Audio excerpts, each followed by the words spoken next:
अस्सलाम वालेकुम नाज़रीन, सवाल है पाकिस्तान का। मैं हूं रिजवान जाफर। पाकिस्तान तहरीक इंसाफ और पाकिस्तान पीपल्स पार्टी के दरमियान जो जंग है वो बहुत ही एक्सट्रीम लेवल पर पहुंच गई है और ये बात आ जाना सामने कि जो फेडरल मिनिस्टर्स कुछ ज़्यादा जो है वो बोलते हैं ख़िलाफ़ पाकिस्तान पीपल्स पार्टी के, उनको सिंध में दाखिला जो है उसको भी हम रोक सकते हैं। ये बहुत ही एक्सट्रीम पोजीशन है कि मुल्क के अंदर आप इस तरह से बात कर रहे हैं। और दूसरी जानिब जो पीटीआई है, अगर हम बात करें तो पीटीआई ने जो ईसीएल में नाम जो हैं जिस तरह से और जिस तेज़ी से डाले और उसकी मुखालफत में अगर देखें तो फिर जो है वो दूसरी जानिब पीटीआई के लोग कोई भी हो, चाहे अलीमा खान की बात आ रही है या फिर जो है केपीके के सीएम की बात आ रही है, ये बहुत सारे नाम हैं, उनका नाम जो है वो नहीं जो है डाला जा रहा है। तो ये जो जंग जो है ये किस जगह पे पहुंचेगी। और दूसरी जानिब एक बड़ा इशू जो है वो कराची का भी है कि इस जंग में जहाँ पे हम ये देख रहे हैं कि वफाक में पाकिस्तान तहरीक इंसाफ, सूबे में पाकिस्तान पीपल्स पार्टी और फिर उसके बाद लोकल गवर्नमेंट में एमक्यूएम, तो तीनों अलग अलग जमातें और उस इन तीनों जमातों के दरमियान में सैंडविच जो है वो ये शहर के मसाइल हैं। इसी सिलसिले में गवर्नर हाउस में आज बड़ी इंपॉर्टेंट एक मीटिंग हुई जिसमें पाकिस्तान तहरीक इंसाफ ने जो ट्रांसफॉर्मिंग कराची है, कराची को कैसे बेहतर किया जा सकता है, चेंज किया जा सकता है, तो उस पर बात की। और उसमें जो है वो एमकेएम के नुमाइंदे भी मौजूद थे।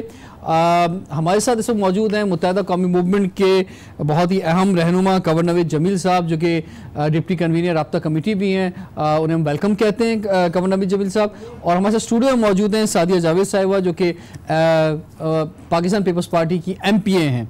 तो सादिया जी, आप पहले फरमाएं कि मैं इससे पहले कंवर नवीद साहब की तरफ जाऊं और ये कराची में कैसे मसले हल होंगे इस तरफ उनकी हम राय लें। तो ये तो बहुत एक्सट्रीम बयान हो गया। आप क्या समझती हैं कि इस हद तक जाना चाहिए? एक ही मुल्क में आप रहते हैं और आप कह रहे हैं जनाब सिंध में आने को रोक देंगे हम। बिस्मिल्लाहिर्रहमानिर्रहीम। एक तो पहली बात ये कि ये उन वज़रा के लिए बात की गई है जो इंतशार फैलाने की, कोई से भी वज़रा की बात की भी हो, सब पाकिस्तानी हैं। अगर कोई और member of the national assembly हैं, फेडरल कैबिनेट का हिस्सा हैं, बहुत इंपॉर्टेंट रोल है। बिल्कुल उनका इम्पोर्टेंट रोल है इससे, लेकिन अगर वो जिनकी वजह से law and order situation create हो सकती, क्योंकि देखिए पीपल्स पार्टी के वर्करों को भी इश्तियाल आता है, कोई law and order situation create हो तो किसी को भी रोका जा सकता है। ये कोई नई बात नहीं होगी। अगर आपको याद हो कि जब लॉन्ग मार्च पंजाब के केपीके के जरिए पंजाब में दाखिल करने कोशिश की जा रही थी, तो उस वक्त के चीफ मिनिस्टर को कंटेनर लगा के पंजाब की पुलिस ने रोक दिया था। वो गलत अमल है।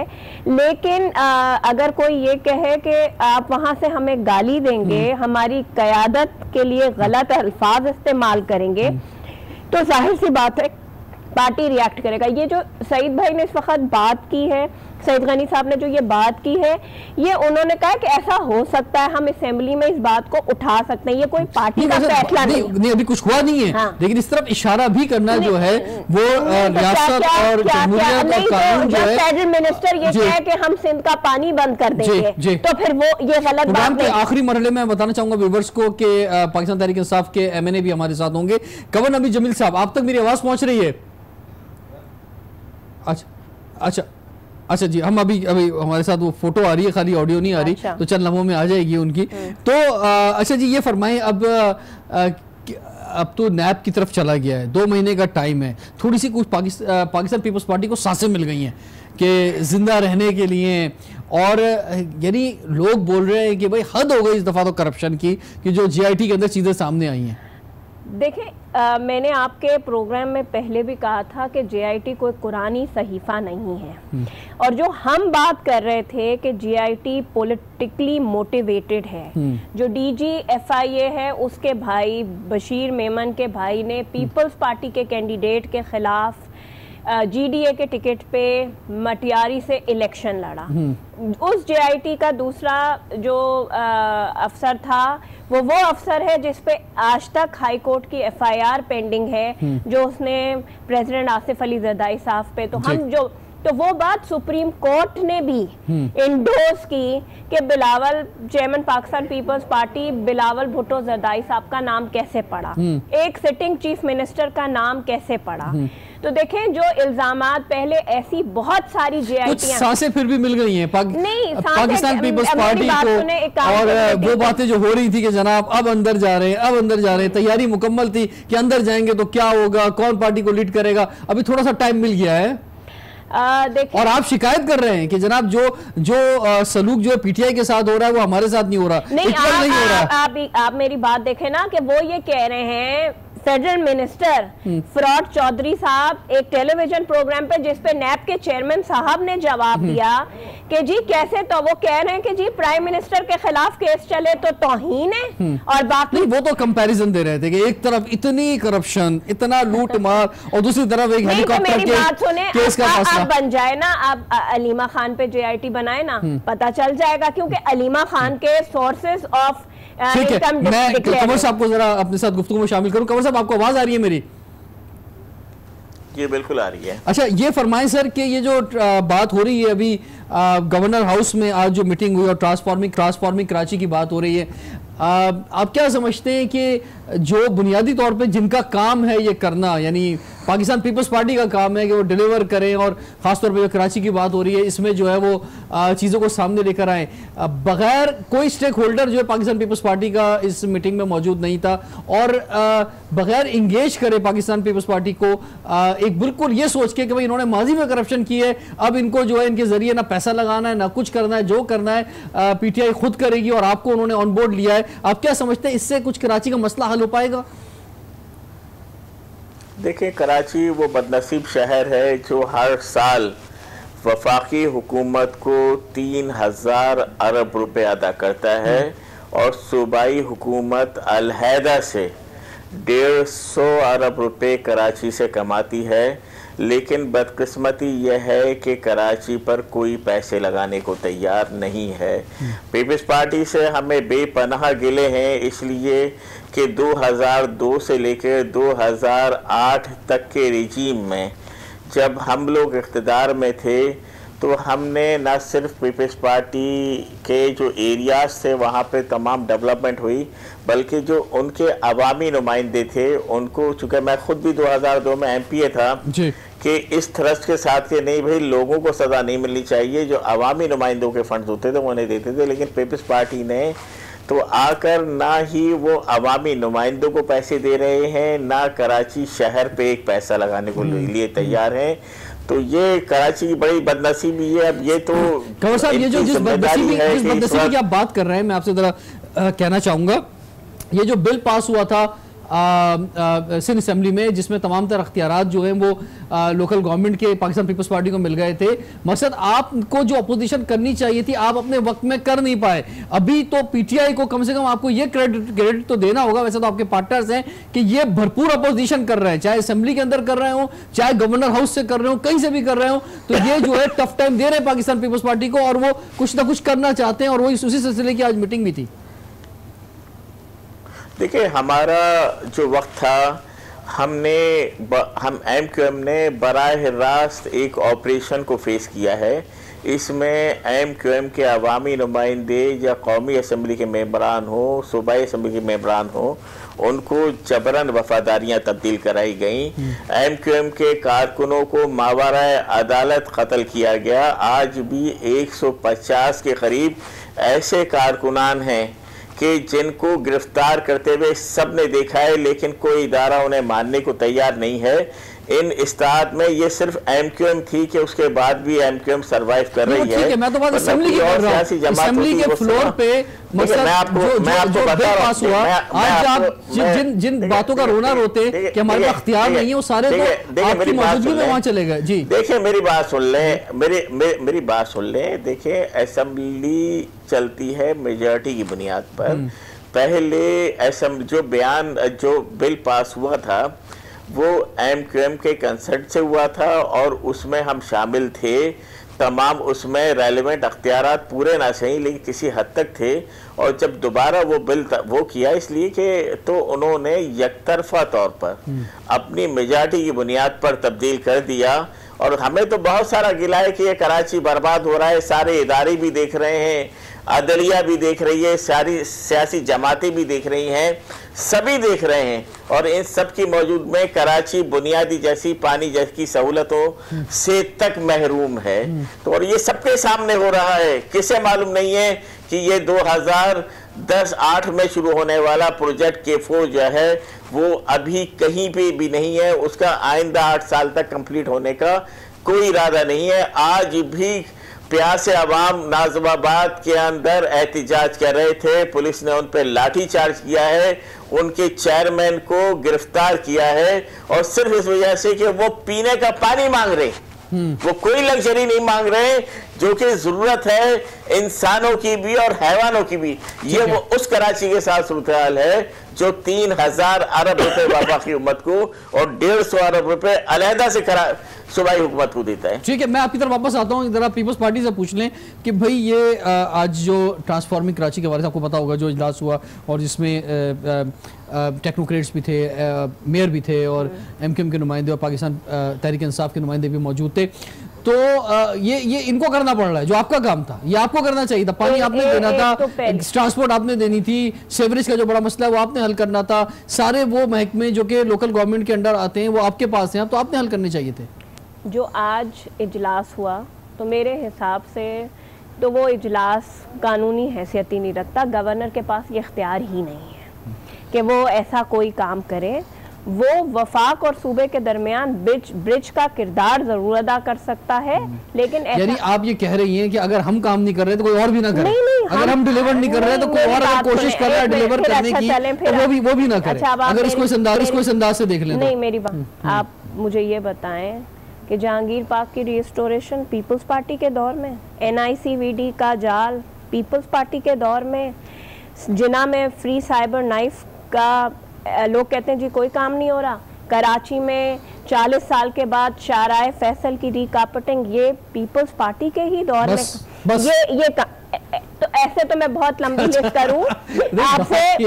अब अगर आप कह रही पीपल्स पार्टी के दौर में तो पानी नहीं मिल रहा, पीपल्स पार्टी का दौर में हलाकतें हो रही, पीपल्स पार्टी का दौर, सेवरेज का मसला पीपल्स पार्टी का दौर, कचरे गड्ढे पीपल्स पार्टी का दौर, इस तरह तो मैं फिर हजारों चीजें गिरवाता चला जाऊंगा। देखें लोकल गवर्नमेंट हुकूमत अपनी जगह मौजूद है ना, इंक्रोचमेंट में तो पेश हैं, ऐसी बात तो नहीं ना। लोकल गवर्नमेंट कराची का मेयर वसीम अख्तर साहब अपनी जगह पे मौजूद। इख्तियार नहीं है मेरे पास, पैसा नहीं है मेरे पास। मेरी बात सुने, जब जो काम करना ये तो है ना मेयर साहब अगर काम खाली बिल से करेगा, मुख्तार से ना करें, पैसों से ना करें। आए दिन उनकी सईद गनी साहब जो लोकल गवर्नमेंट के मिनिस्टर हैं उनके साथ प्रेस कॉन्फ्रेंसेस आती हैं, वो तारीफ करते होते हैं मिनिस्टर साहब की। तो मैं जरा एक ब्रेक का हुआ ब्रेक न्यू करते हैं। सवाल है पाकिस्तान का।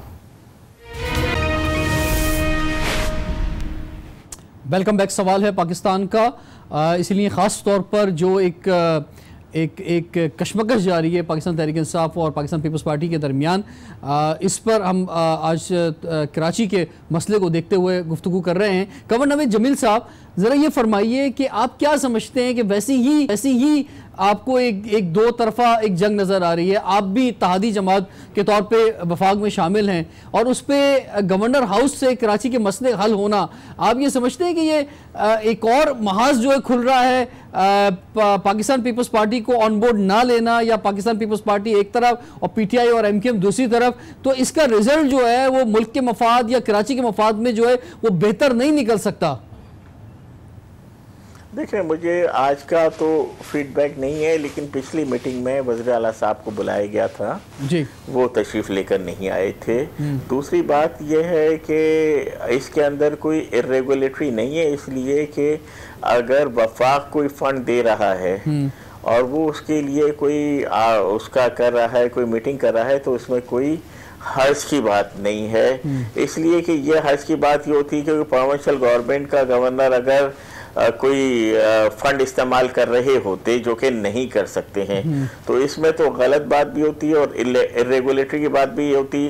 दूसरा ये कि देखें, पीपल्स पार्टी अब जब ये 18वीं तरमीम जो कि एक बड़ा ही इस वक्त तो कंट्रोवर्शियल सूरत बनी हुई है और MQM ने बढ़ चढ़ कर इसकी हिमायत की थी और इस नियत से की थी कि वफाक से अख्तियारात सूबे को मिलेंगे और सूबे से वो नीचे बल्दियात में जाएंगे, लेकिन सूबे में अख्तियारात का इर्तिकास हो गया और उसका भी जो नुकसान है वो सिंध के अर्बन इलाकों कराची, हैदराबाद, मीरखास, नवाबशाह, सक्खर को ही पहुंचा कि पीपल्स पार्टी ने वहां पर एक पैसा नहीं लगाया। हालांकि जो भी पीपल्स पार्टी पैसे कमा रही है, जो वफाक को मिल रहे हैं, तो वो तो इन्हीं इलाकों से मिल रहे हैं। तो अगर एक तो पीपल्स पार्टी ये नहीं कर रही कि कोई पैसे नहीं लगा रही, और इस पर इसका कोई एतराज़ बनता नहीं है कि अगर वफाक अपने पास से पैसे दे रहा है और उसके लिए कि अगर गवर्नर मीटिंग कर रहा है इसलिए वो वफाक का नुमाइंदा है, ठीक है, कर सकता है। ठीक है, ये फरमाएं कि आज जो एक डिबेट स्टार्ट हुई हुई है कुछ अरसे से, खासतौर पर ये गवर्नमेंट जब से आई है 18वीं तरमीम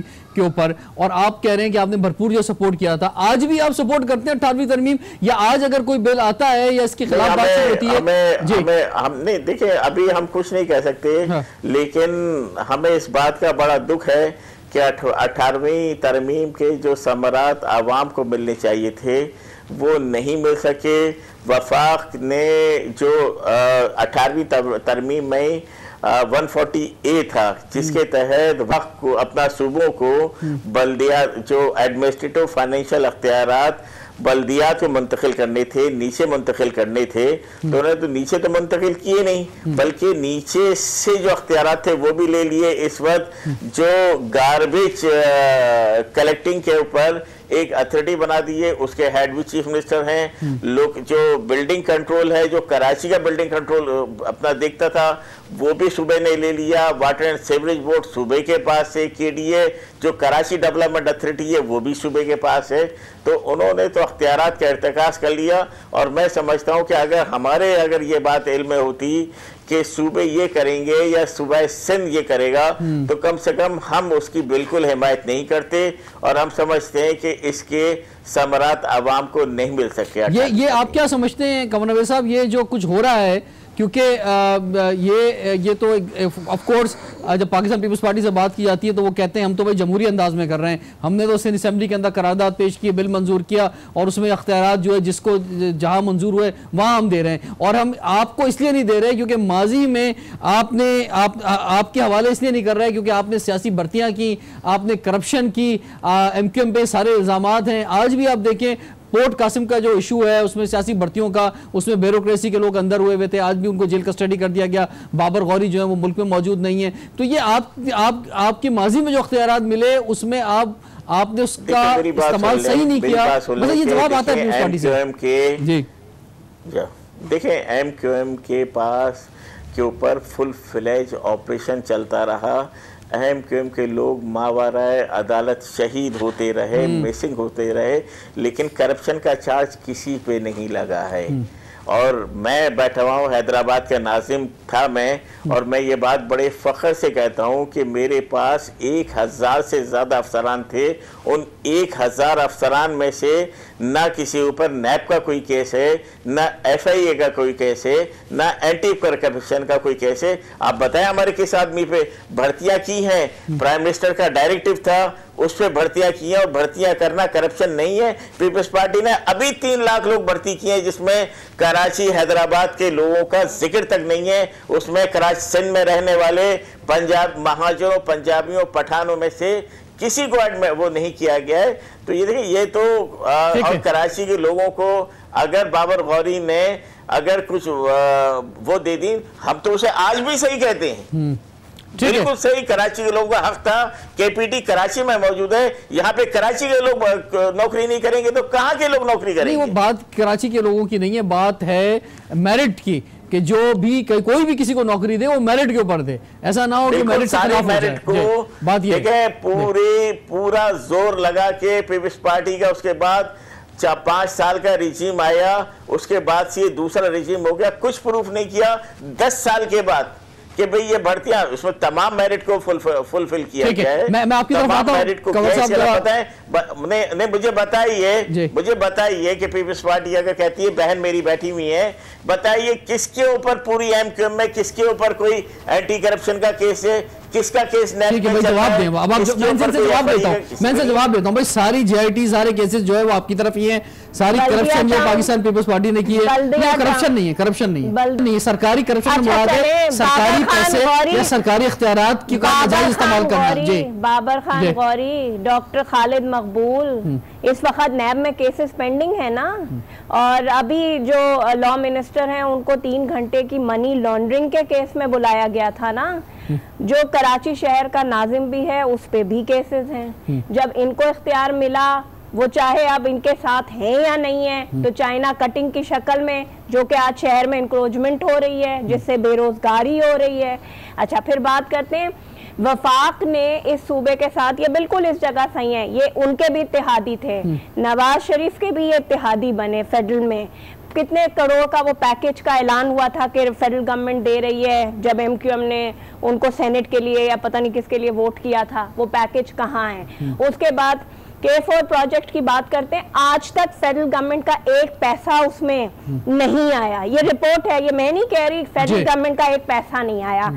ग्रीन लाइन बस प्रोजेक्ट जो कराची शहर, जिसकी वजह से खुदावा आपको भी आने में तकलीफ क्योंकि आपके ऑफिस के करीब से गुजर रहा है, उसमें फेडरल गवर्नमेंट की इन्वेस्टमेंट है ना, हमारी इन्वेस्टमेंट तो नहीं है। वो अच्छा काम हुआ है ना, ये तो वो प्रोजेक्ट तो कंप्लीट नहीं हुआ ना। नवाज शरीफ ने भी, शहबाज शरीफ साहब, तो उस पर भी बात हो रही है, ये गवर्नमेंट उसको बोल रही है कंप्लीट करके देंगे, और जो 20% आपके हिस्से का है वो भी कह रही है फेडरल गवर्नमेंट की, वो भी वो कर लेगी। बसेस हमने देनी है, बसेस हमने देनी है, लेकिन जब तक प्रोजेक्ट नहीं कंप्लीट। 10 साल में 10 बसें, 10 साल में 10 बसें शहर को। वर्ल्ड बैंक की रिपोर्ट के मुताबिक जो है एक सीट पे 45 लोग उम्मीदवार हैं बैठने के लिए, ये हालत है ट्रांसपोर्ट की। जो ये कह रहे हैं कि इख्तियार नहीं मिला, तो 2002 से 2008 तक जो इनको लातादाद फंड और इख्तियार, चले भले वो एक डिक्टेटर के साए तले जमहूरियत थी, लेकिन हुकूमत तो थी ना, इस शहर का निजाम इनके पास था। तो 11 साल आपके हो गए, आपके शहर का कैपिटल है ये, ठीक है, आपके सूबे का कैपिटल है, तो उसमें आपने जो है वो जो डिलीवर नहीं किया। आज जो मीटिंग हुई है जिसमें हमारे कुछ गेस्ट भी आने थे, भी स्टूडियो में नहीं आ सके, बिलावल जरदारी साहब के साथ जो है वो इस वक्त तशरीफ फरमा है, तो आखिरकार आपको भी ख्याल आ गया कि अपने वजीरों से 15-15 मिनट देकर जो है वो पूछ लें कि उन्होंने क्या डिलीवर किया अभी 4 महीनों में। नहीं, आज यही हो रहा है, आज क्या हो रहा है बताइए इस वक्त? आज ये पहली दफा इस मीटिंग का मीडिया को पता है, नहीं तो जिस दिन से सिंध कैबिनेट बनी है, जिस दिन से मुराद अली शाह साहब चीफ मिनिस्टर हैं, आए दिन बिलावल हाउस में मिनिस्टर्स की ब्रीफिंग्स होती हैं, वो अपनी परफॉर्मेंस या आपने सीखा कुछ PTI से?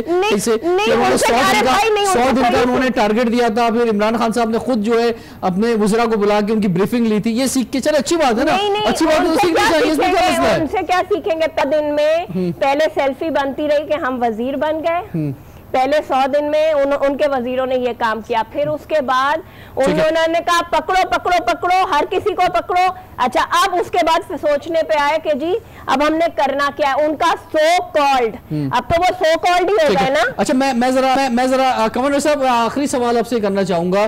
देखिए, बात ये है कि अवाम तो रिजल्ट चाहती है कि उसे कोई भी डिलीवर करे, वैसे तो डिलीवर उन्हीं को करना चाहिए जिनके अख्तियारात हैं, जिनके हुकूमत है, लेकिन चले अगर PTI और आप जो है मिलकर इत्तेहादी की सूरत में गवर्नर हाउस के जरिए ही सही डिलीवर करने जा रहे हैं, तो फिर जो है ये डिलीवर कब होगा, कितना टाइम लगेगा? जो ट्रांसफॉर्मिंग कराची की बात हो रही है, क्योंकि अख्तियारात जो है, क्योंकि 50 अरब की बात की गई पैकेज की, लेकिन हुकूमत फेडरल गवर्नमेंट के पास तो वैसे ही पैसे नहीं है, तो ये कब जो है चीजें आपको डिलीवर महसूस होंगी? कब पानी, कब सेवरेज का निजाम बेहतर, कब सड़कें, तालीम, सेहत, सारी चीजें मिलेंगी आवाम को? देखिए, मैं आपकी नॉलेज के लिए बता दूं कि अख्तियारात जो होते हैं वो चीफ एग्जीक्यूटिव के पास होते हैं। सूबे का जो चीफ एग्जीक्यूटिव हैं वो चीफ मिनिस्टर हैं, वफाक के चीफ एग्जीक्यूटिव प्राइम मिनिस्टर हैं। हम तो दोनों हाथ से रिसीविंग हैंड पर हैं। हमने PTI से हमें बड़े शिकवे थे इलेक्शन के पॉइंट ऑफ व्यू से, हमने सिर्फ उनका साथ इसलिए दिया कि बाहमी लड़ाई में कराची सफ़र ना करे, हैदराबाद सफ़र ना करे, और अभी भी हमें उनसे यही गिला है कि इन्हें जो भी 150 दिन हो गए हैं जो कराची के साथ या हैदराबाद से, इसलिए कि पीपल्स पार्टी से तो हमें कोई उम्मीद नहीं है, इसलिए कि यही वही लोग चलो उम्मीद नहीं है सर। आप और पीटीआई इस पर बड़े स्टेक होल्डर है ना शहर के, आप क्या डिलीवर करेंगे, आप क्या डिलीवर करेंगे और क्या टारगेट है आपका? यही कर देखिए भाई, मेरी बात सुन ले, मैं आपको यही बता रहा हूं, मैं आपको यही समझा रहा हूं कि भाई हम तो रिसीविंग हैंड पे बैठे हुए हैं। आज भी हम इसलिए चले गए, हम इमरान खान साहब से कम 3 मीटिंग्स में मैं खुद मौजूद था, हमने उनसे बार बार बतौर प्राइम मिनिस्टर यही रिक्वेस्ट की कि कराची तबाह हो रहा है, कराची बर्बाद हो रहा है, मेहरबानी करके उसके लिए आप वसाइल का बंदोबस्त करें। कि वर्ल्ड बैंक ने भी कहा है कि कराची को हर साल 10 अरब रुपए की जरूरत है। बहुत बहुत शुक्रिया हमारे पास तो पैसे हैं साहब, आपने हमें ज्वाइन किया। सादिया जावेद साहब आपको बहुत बहुत शुक्रिया। टाइम एक ब्रेक का हो रहा है। पाकिस्तान तहरीक इंसाफ के member national assembly Aftab Siddiqui साहब हमारे साथ होंगे। ब्रेक के बाद कंटिन्यू करते हैं। सवाल है पाकिस्तान का।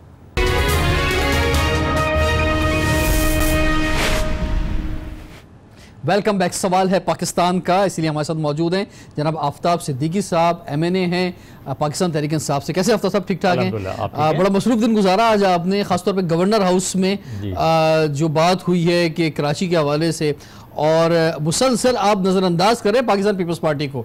उनकी हुकूमत है, 18वीं तरमीम के बाद सूबे का बड़ा इंपॉर्टेंट रोल है, और अगर उनके साथ मिल के चीज़ें की जाए तो शायद ज़्यादा बेहतर होगा। लेकिन आपको सिर्फ एक ही बात नज़र आ रही है कि जनाब ECL में नाम डाल दो, और इन्होंने करप्शन किए माजी में, जो कुछ है वो कह रहे हैं भाई हमें पहले से ज़्यादा वोट मिले हैं और हम इस सूबे पे वज़ीर आला है हमारी हुकूमत है।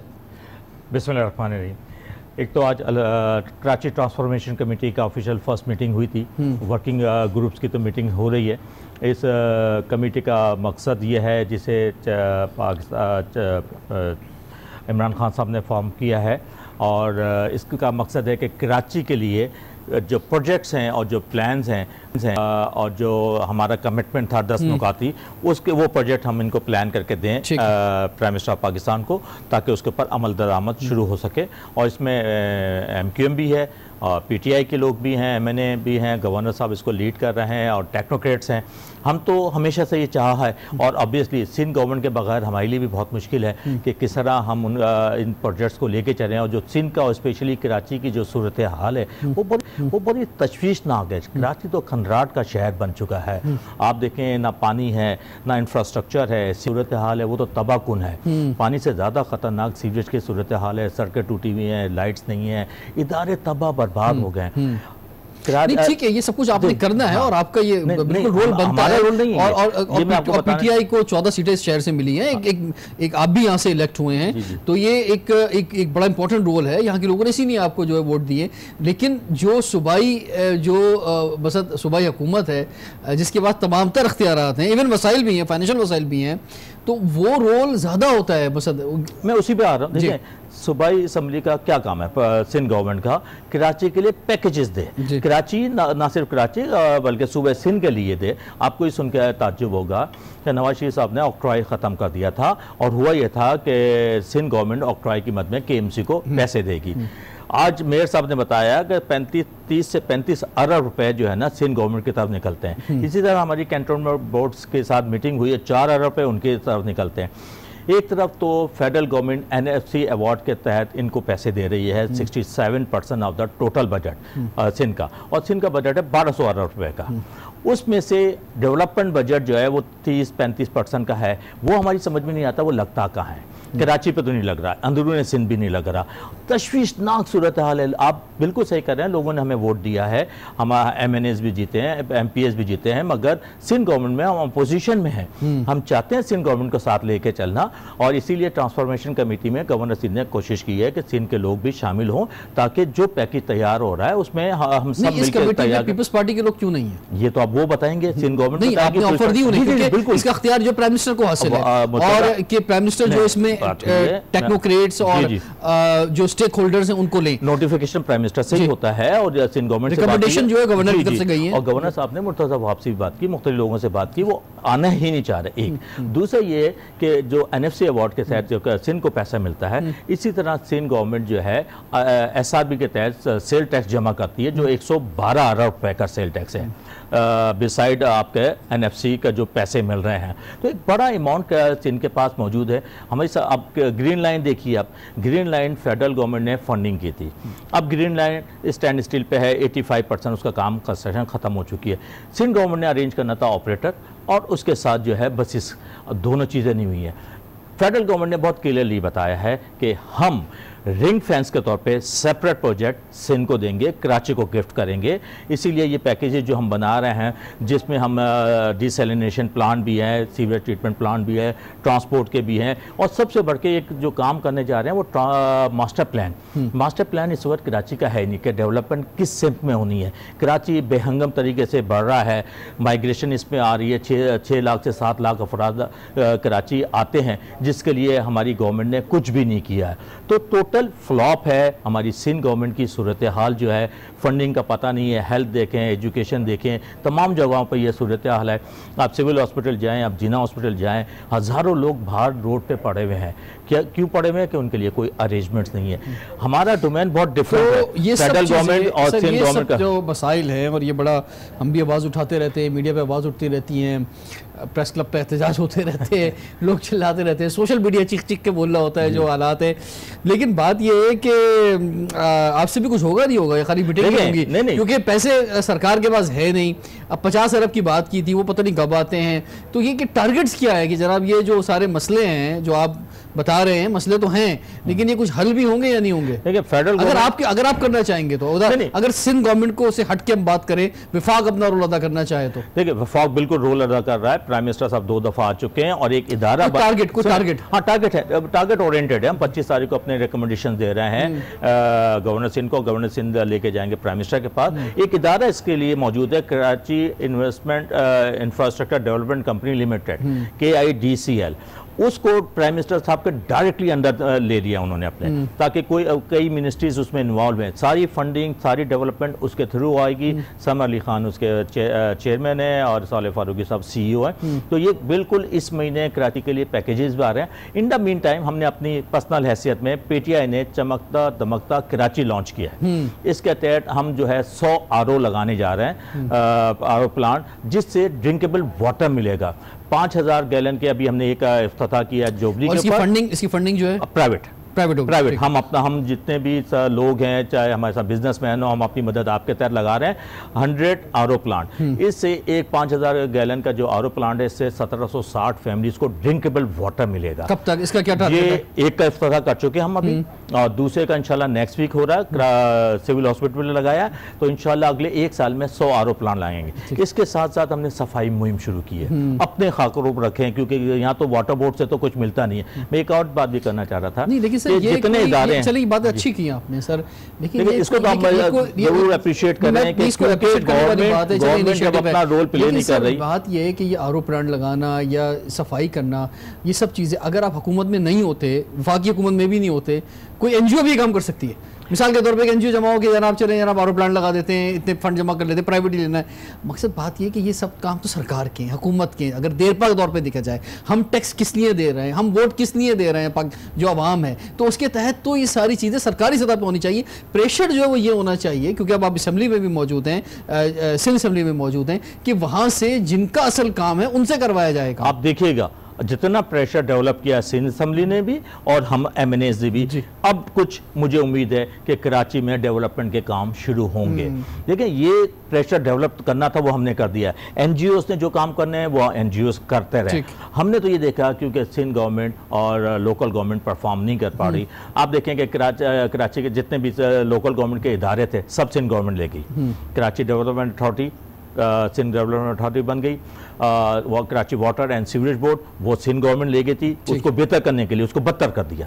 इसी तरह आपका एक और इदारा है जिसको वो सॉलिड वेस्ट मैनेजमेंट, जो लोकल गवर्नमेंट के अंडर में आता था, उसको भी ले गई। आप देख लें कि सॉलिड वेस्ट मैनेजमेंट की परफॉर्मेंस किया है। कचरे वहीं पे, अगर ये कचरा उठा रहे होते हैं, कचरा कुंडी कराची बना है, तो हमें अपनी ट्रैक्टर ट्रॉलीज लगाने का क्या शौक है, हमें अपना पैसा लगाने की क्या शौक है। अल्लाह ताला ने जिसको जितनी सकत दी, हम सब मिलकर ये काम कर रहे हैं, क्योंकि बेसिक नीड्स हैं लोगों की।